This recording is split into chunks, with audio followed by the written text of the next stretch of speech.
Bonjour Davina, avec toi aujourd'hui on s'intéresse aux marionnettes et en particulier aux petites mains qui les animent. Oui, c'est ça Chloé, bonjour à toi et bonjour à vous à la maison. Aujourd'hui on s'intéresse au métier de marionnettiste. Donc pour être marionnettiste, il faut être passionné et c'est le cas de Christine Rigaud qui a décidé de quitter les bancs de l'école où elle était institutrice pour se consacrer à sa passion pour les marionnettes. Donc pour être marionnettiste aussi, il faut avoir de l'imagination pour créer des spectacles, des nouveaux personnages. Et justement, il faut aussi aimer partager. Donc, c'est ce qu'elle a fait avec nous. Elle nous a partagé quelques petits moments de sa journée. Elle nous a donné quelques petites explications sur les différents types de marionnettes. Je vous propose qu'on découvre tout ça à travers le reportage de Mara Lourde.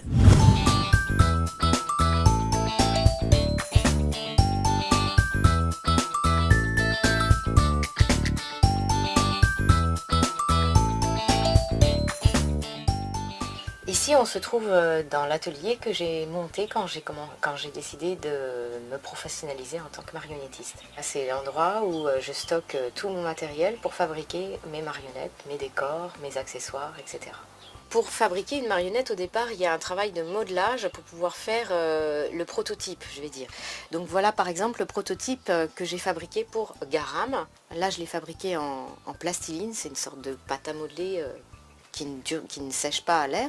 J'ai coulé un moule sur la plastiline et après j'ai fait un moule en plâtre pour pouvoir, parce qu'évidemment le silicone c'est mou.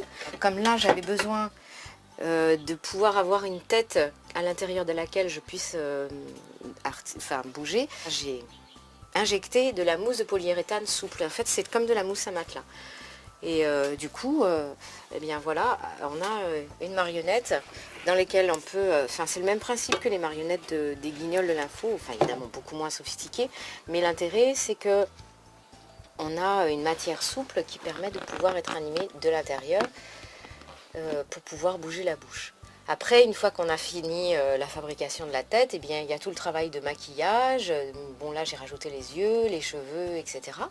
Voilà, mais en fait, en fonction des marionnettes qu'on veut fabriquer, il y a plein de techniques différentes. Et là, après, c'est en fonction de l'imagination. Enfin, c'est l'imagination qui rentre au pouvoir. Parce que là, il n'y a pas de limite. En fait, les marionnettes, c'est plutôt par le type de manipulation qu'elles se différencient. Et donc, il y a la manipulation par le bas, avec la grande famille des marottes. Donc, c'est des marionnettes sur des bâtons qui sont manipulées au-dessus, derrière un castelet, donc derrière un paravent. La famille aussi des marionnettes à gaines du type guignol qui sont enfilées sur la main et qu'on manipule avec les doigts. Et puis la deuxième grande famille, c'est tout ce qui est marionnette à fil, où là le marionnettiste est soit carrément au-dessus sur une estrade et la marionnette est en contrebas, ou alors derrière un paravent qui arrive à la taille et on fait passer les marionnettes au-dessus. Donc voilà, après il y a aussi plein de types de marionnettes en fonction du type de fabrication. Et on peut avoir des marionnettes qui sont des simples objets, des objets animés, des petites marionnettes à doigts, ou alors des marionnettes très sophistiquées qui ont un visage sculpté, qui reproduisent des traits humains, etc. Après, il y a les marionnettes qui sont faites en papier mâché, les marionnettes... Ah oui, une autre famille, c'est les marionnettes en ombre, donc beaucoup les marionnettes asiatiques qui sont derrière un écran. Et puis il y a les marionnettes comme celle que j'utilise dans Adélaïde, qui s'appelle les bunraku. En fait, c'est des marionnettes à taille humaine.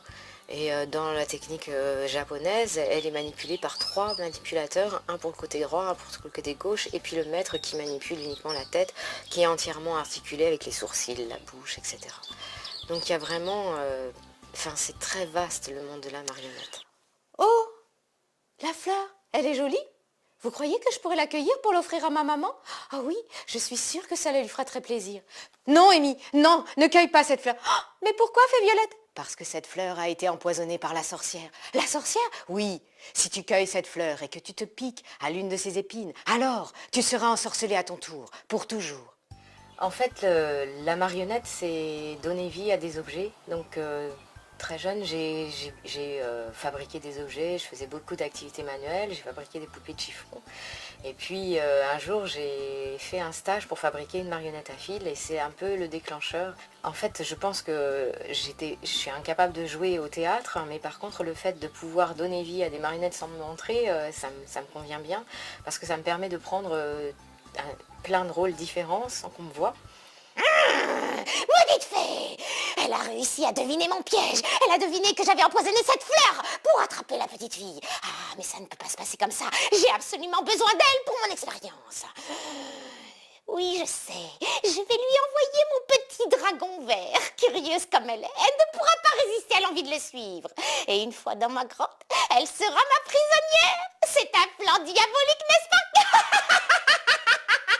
Et puis c'est le moment où on est sur scène et qu'on partage les histoires, enfin que je partage mes spectacles avec les enfants, c'est des moments de bonheur où il se passe vraiment des choses, c'est des choses fortes au niveau émotion et j'ai la chance de pouvoir maintenant vivre de ma passion et de pouvoir voyager grâce à mes spectacles. Ici en Calédonie, je vais dans des tribus et des endroits où ils n'ont jamais vu de spectacle de marionnettes et c'est des moments d'échange formidables. La fée Violette, où est-elle? Cela fait 3 jours qu'elle est partie. Elle m'avait dit de ne pas sortir dans mon jardin avant ce retour, mais je ne peux pas rester ici plus longtemps. Il lui est peut-être arrivé quelque chose. Vous savez ce qui s'est passé, vous les enfants? Mais où est-elle? Oh! Qu'est-ce que c'est? Une petite souris. Oh, attends-moi, souris. Attends-moi, j'aimerais bien jouer avec toi. Souris, souris. La volonté, c'est vraiment de les faire rentrer dans une histoire et de leur faire ressentir des émotions.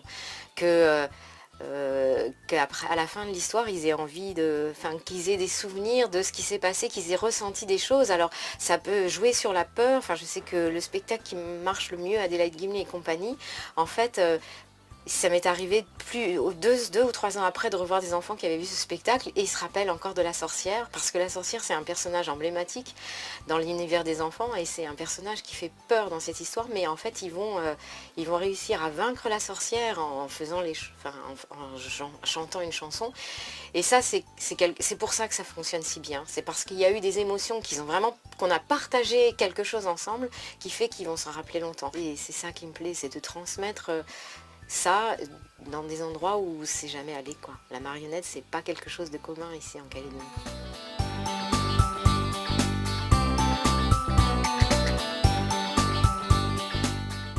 Voilà, alors quels sont ces projets? À quand un nouveau spectacle? Alors en ce moment, elle travaille à la recréation, c'est comme ça qu'elle le dit, de son spectacle Pilotine qui avait connu un grand succès en 2011. Elle voudrait aussi travailler avec les gens du Nord, donc avec eux, leur faire découvrir justement le monde des marionnettes.